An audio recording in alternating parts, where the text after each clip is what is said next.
একটা ছোট্ট শিশু, বয়স মাত্র 5 বছর। নাম তার শাহরুখ। ভারতে এক দরিদ্র গ্রামে মায়ের সঙ্গে থাকে, ভাইয়ের সঙ্গে রেল স্টেশনে কয়লা কুড়িয়ে বিক্রি করে। এক রাতে ভাইকে সাহায্য করতে গিয়ে ভুল করে শাহরুখ উঠে পড়ে ভুল ট্রেনে। একটা ঘুম, আর তারপর যখন চোখ খোলে সে তখন 1000 কিলোমিটার দূরে, সম্পূর্ণ অচেনা শহরে কলকাতা। সে চিৎকার করে, মা, ভাইয়া, কিন্তু কেউ তার ভাষা বুঝে না, কেউ তাকে খুঁজতে আসে না।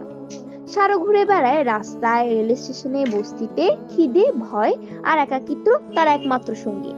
অবশেষে একদিন এক দয়ালু মানুষ তাকে আশ্রয় দেয়। তারপরে তাকে পাঠানো হয় অস্ট্রেলিয়ার দত্তক সন্তান হিসেবে। সেখানে তার নতুন জীবন শুরু হয়।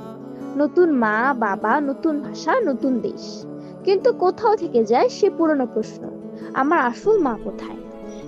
আমি কোথা থেকে এসেছি? বছরের পর বছর কেটে যায়। সারু বড় হয়, বিশ্ববিদ্যালয়ে পড়ে, কিন্তু ভিতরে ভিতরে ভাঙতে থাকে। প্রতিদিন রাতে গুগল আর ম্যাপ খুলে বসে, শুধু মনে করার চেষ্টা করে রেল লাইনটা কেমন ছিল, নদীটা কোথায় ছিল। একদিন অদ্ভুত মুহূর্তে সে চিনে ফেলে তার হারানো গ্রামে স্যাটেলাইটের ছবি। চোখ ভিজে যায়।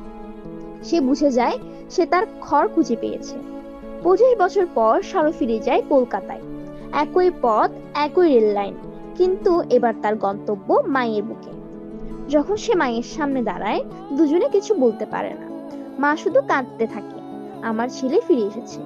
এই সত্য ঘটনাকে নিয়ে তৈরি করা হয়েছে 2016 সালের মুক্তিপ্রাপ্ত সিনেমা লিওন, যেখানে অভিনয় করেছেন দেব পাটেল এবং নিকোল কিডমান। একটা সিনেমা যা শুধু চোখে জল আনে না, মনে করিয়ে দেয় আমরা যতই দূরে যাই না কেন, ঘর আমাদের খুঁজে পেতেই হবে।